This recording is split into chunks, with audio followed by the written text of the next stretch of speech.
மயிலாடுதுறை மாவட்டம் சீர்காழி அடுத்த செம்பதனெருப்பு கிராமத்தில் 4 வழி சாலையில் கேசவன் என்பது வீடு இடிக்கப்பட்டு புதிய வீடு கட்டப்பட்டு வருகிறது. வீட்டின் கழிவறை தொட்டி அகற்றப்படாமல் புதிய வீட்டின் அருகே அமைந்துள்ளது. கழிவறை தொட்டியில் மேல் மூடி திறந்து கிடந்த நிலையில் உள்ளே பார்த்தபோது மனித எலும்புக்கூடு கண்டு அதிர்ச்சி அடைந்த அப்பகுதி மக்கள் பாகசாலை காவல்துறைக்கு தகவல் கொடுத்தனர். சம்பவ இடத்துக்கு காவல் ஆய்வாளர் கருணாகரன் தலைமையில் போலீசார் விசாரணை மேற்கொண்டு வருகின்றனர்.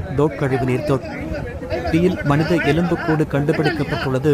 இதை தடவியல் நிபுணர் நாளை ஆய்வு மேற்கொண்டு எலும்புக்கூடு ஆனா பெண்ணா என விசாரணையில் இறப்பின் காரணம் தெரியவரும் என காவல்துறையினர் தெரிவித்துள்ளனர்.